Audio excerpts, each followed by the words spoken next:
Assalamualaikum warahmatullahi wabarakatuh. Perkenalkan, nama saya Ahmad Nizar Rahmatan. Saya dari STAI Darussalam Kunir, Prodi Manajemen Pendidikan Islam semester 4. Di video kali ini saya akan menjelaskan sedikit tentang model perencanaan komprehensif dan juga model target settling. Baiklah, tanpa berlama-lama, langsung saja kita masuk ke materinya. Silahkan disimak dan selamat menyaksikan. Baiklah, kita mulai dari yang pertama dulu, yaitu model perencanaan komprehensif. Definisi umum. Model perencanaan komprehensif adalah suatu pendekatan perencanaan yang bersifat menyeluruh, sistematis, dan terstruktur yang mencakup seluruh aspek penting dalam suatu organisasi atau sistem untuk mencapai tujuan jangka panjang.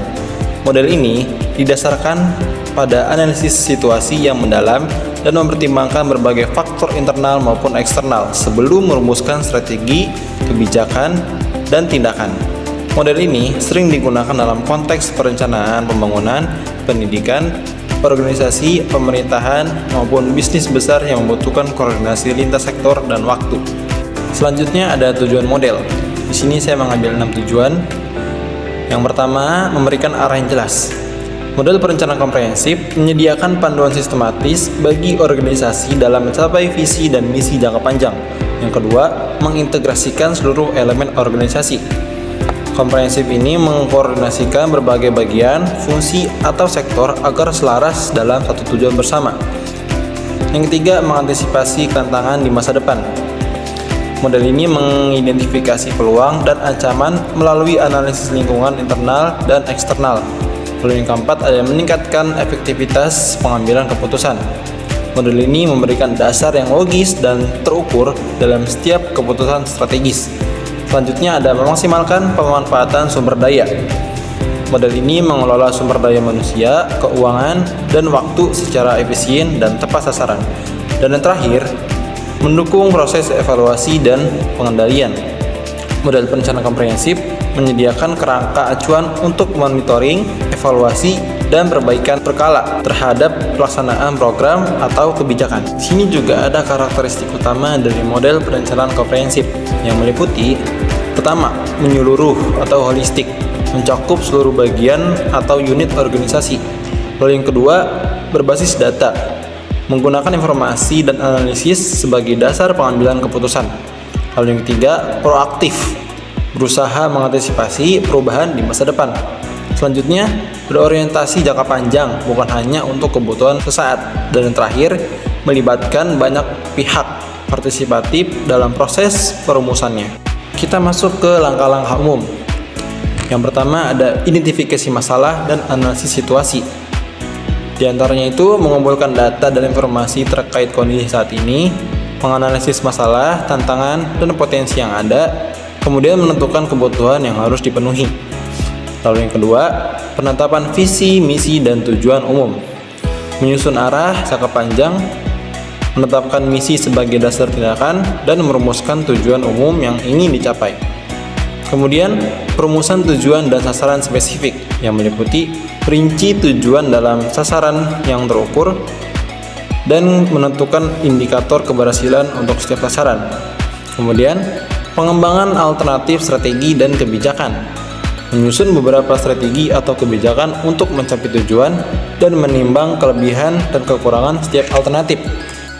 Lalu ada pemilihan strategi terbaik, yaitu memilih strategi paling efektif dan efisien berdasarkan data dan analisis, dan melibatkan berbagai pemangku kepentingan atau stakeholder jika perlu. Nah, lalu penyusunan rencana aksi dan program, menyusun kegiatan konkret, jadwal pelaksanaan, dan pembagian tugas, serta menentukan sumber daya yang dibutuhkan, termasuk diantaranya anggaran, SDM, dan sarana.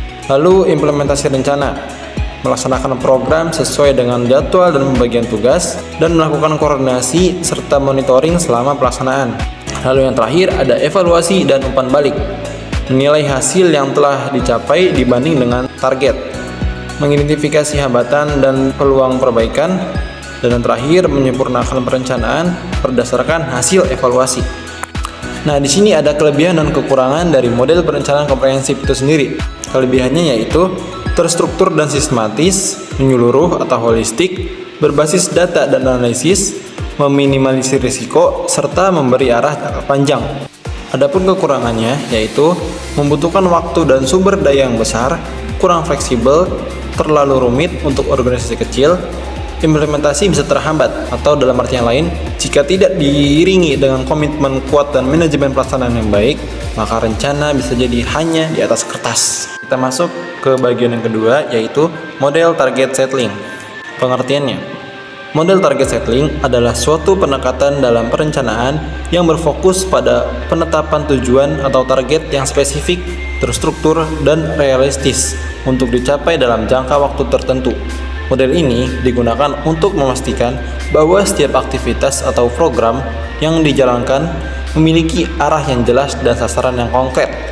Model ini sangat berguna dalam pengelolaan kinerja, baik di tingkat individu, tim, maupun organisasi, karena membantu memfokuskan upaya dalam hasil yang diinginkan. Adapun langkah-langkah penetapan targetnya, yaitu yang pertama, identifikasi tujuan utama. Menentukan apa yang ingin dicapai secara jelas, spesifik, dan terukur. Lalu yang kedua, analisis kondisi saat ini. Melakukan evaluasi terhadap situasi dan sumber daya yang tersedia saat ini sebagai dasar perencanaan. Lalu yang ketiga, tentukan kriteria keberhasilan. Menetapkan indikator atau ukuran keberhasilan target yang dituju, misal waktu, biaya, dan kualitas. Lalu yang keempat, pilih model atau strategi penyelesaian. Menentukan metode atau pendekatan yang akan digunakan untuk mencapai target, misal metode agil, pendekatan SDLC, strategi SWOT, dan lain-lain. Lalu selanjutnya ada tentukan target waktu atau deadline, menentukan jangka waktu atau tanggal penyelesaian untuk setiap tahap maupun keseluruhan proses.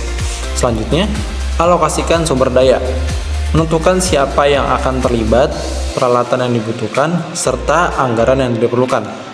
Kemudian, susun rencana implementasi, membuat jadwal kegiatan dan langkah operasional yang terstruktur. Dan terakhir, monitoring dan evaluasi, melakukan pemantauan yang berkala, serta evaluasi untuk memastikan bahwa model yang diterapkan berjalan sesuai rencana dan target bisa tercapai. Model target settling juga memiliki karakteristik target yang ideal, diantaranya mengarah pada pencapaian hasil atau outcome oriented, lalu biasanya menggunakan prinsip SMART. SMART ini merupakan singkatan dari spesifik, measurable atau terukur, achievable atau dapat dicapai, relevant, dan time bound atau berbatas waktu. Dan yang terakhir, mendorong akuntabilitas dan evaluasi yang lebih mudah. Nah, yang terakhir ada kelebihan dan kekurangan. Model target settling juga memiliki beberapa kelebihan dan kekurangan. Kelebihan diantaranya fokus dan terukur, memotivasi kinerja, mudah dievaluasi, meningkatkan akuntabilitas, serta mendukung perencanaan jangka pendek. Adapun kekurangannya yaitu bersifat sempit, berpotensi menekan etika atau kualitas, tidak fleksibel, beban psikologis, dan kurang strategis. Baik, mungkin cukup sekian yang dapat saya sampaikan terkait dengan model perencanaan komprehensif dan juga model target settling. Apabila dari teman-teman sekalian ada yang ingin berdiskusi, silakan bisa hubungi saya melalui email atau nomor telepon atau Instagram yang telah tercantum. Sampai bertemu di video selanjutnya.